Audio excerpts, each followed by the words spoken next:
The Sphinx encounter in Dragons Dogma 2 is definitely a cool one, but if you want to have a significantly easier and faster time solving those riddles and puzzles, then don't worry, we have you covered here. We have a couple alternate ways to complete these challenges that can save you literal hours of frustration carrying NPCs across the map and figuring out those riddles. With several cool rewards like a bonus XP ring, a money-making trickster weapon, and the sought-after Eternal Wakestone, there are plenty of goodies to get in this encounter. So let's go through each riddle and how to solve them in the quickest and easiest way possible. But let's start it off with some preparation tips to make your life easier and share any extra tips you have down below. Firstly, I suggest making sure you have between 5 and 10 fairy stones with you and a port crystal or 2. Fairy stones will make the challenges much easier and quicker to do, as you can teleport around. Meanwhile, the port crystal will be very important for placing near the Sphinx's location, so you can teleport back to her very quickly. Next up will be to rest at an inn before actually starting. This way you have a hard save point that you can revert back to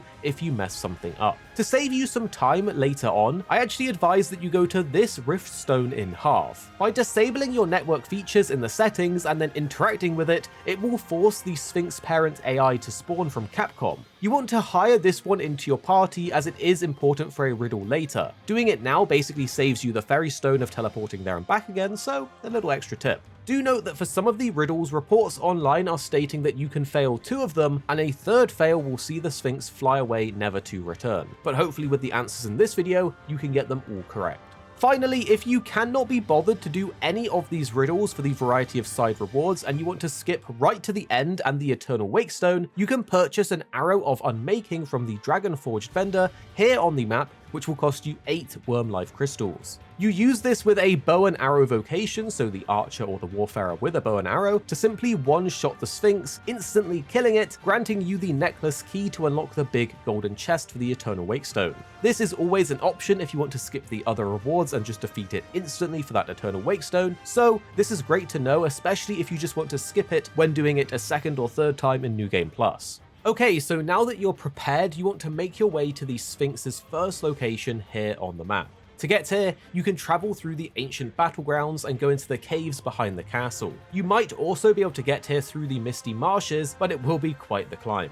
Once you get here, you want to place down your port crystal, as this will make getting back here so much easier and faster. So let's make our way through each of the riddles one at a time, starting with the Riddle of Eyes. This one is surprisingly simple. Just go into the cave that the Sphinx directs you to, and then kill the first couple of goblins and turn around. Look up and climb above the entrance to this chest, where you'll get the Sealing Vial. It's a rare item that lets you transport NPCs inside of it one time. Return to the Sphinx and give her this vial as the solution to the Riddle of Eyes, and you'll be rewarded with the first chest, which has a wake stone inside of it. We'll actually need this for a future riddle, so pretty good. Next is the Riddle of Madness, where you're tasked to bring the person you love most to the Sphinx. You could waste your Sealing Vial that we just got to get an NPC and bring her back. You could literally carry them across the map too, or use a fairy stone, but all of this is a waste of time. Just put your main AI companion next to the Sphinx to present your answer. Because of course your main AI party member is always with you, it shows that they're the one you love most and is the fastest answer to this riddle. Doing this will grant you a port crystal if it's your first time, or in New Game Plus you get a fake part crystal, and I cannot express how disappointed I was. And next is the Riddle of Wisdom. Remember at the start in the tips where I said to go to Harv Village, disable your network features, and use the Rift Stone to hire the Sphinx parent? Well, if you didn't do that before,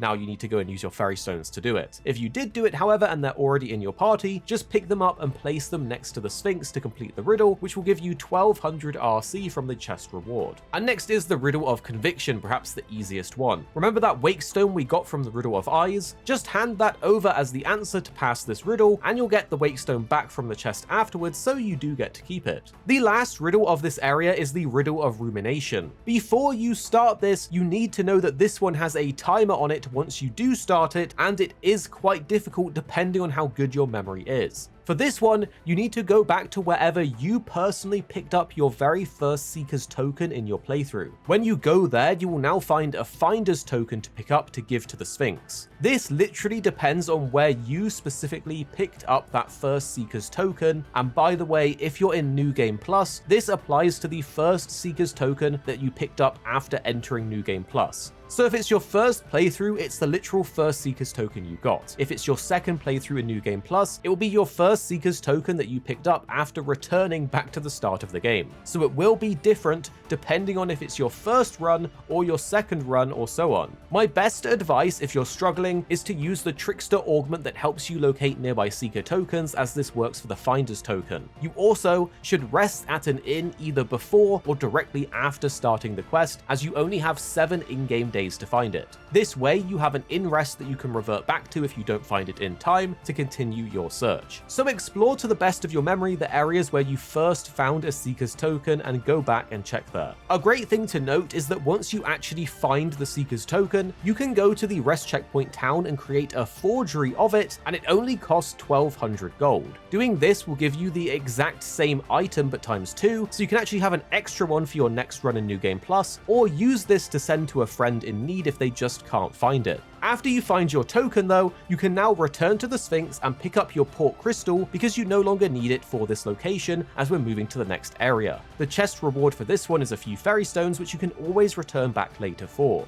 So hand in the token, and immediately after doing this, jump onto the Sphinx and grab hold. Make your way up to the back of the Sphinx, and then the Sphinx will fly away to the next location, and if you're grabbed on or stood on the back, you will fly away with her, getting a free taxi ride. It's quite a long journey, but a very cool one, so why not take a free ride there anyway? Once you arrive at the second location, you will be here on the map. This is near the checkpoint rest town, and you can get here by following the river through the caves or by going through Batal and following the path, but there's a lot of enemies on the way here, hence why riding the Sphinx is preferable. When you get here, you will instantly complete the next riddle, which was to find her, giving you a chest with a nice 100k gold in it. Also remember to put down your port crystal now that you're here at the second location. Now that we're here, we can start the second phase of Sphinx Riddles, and in this section, the order of the riddles will actually be different for everyone. So the riddles might not be in the same order that I go through them here in the video, so just watch through to see the solutions, but know the order might be different for you. The Riddle of Differentiation requires finding one of 2 possible NPCs that look very similar, but luckily both are nearby in terms of where they're actually located. There's Dante and Virgil. The best way to know which one you need is to look at their hair. Straight hair means it's Dante, and longer wavy hair means it's Virgil. Dante is located in the checkpoint rest town. If you need to find him, travel there and look around. Virgil is located on the Batal side of the checkpoint rest town's border, the big gate. To find him, just look around here. Once you have found the one you need, which for me was Virgil, pick them up with R2 and use a fairy stone to teleport back to the Sphinx. Place them down next to the Sphinx to answer the riddle, which will unlock the next chest for you, which for me was the Whimsical Daydream, a trickster weapon that gives a little bit of money with each swing. Then we have the Riddle of Recollection. This requires you to move statues near the Sphinx based on how many riddles you have successfully completed so far. Because of the order of the second set of riddles, this might be different for you depending on how many you've answered so far. Also note, if you have failed any riddles, you want to take those away from the total count. But as an example, if you answered all of the first location's riddles correctly, that would be 5. Then by finding this new location with her here for that 100k chest, that will make 6. Then depending on how many riddles you've answered before you got this one, the number will be higher.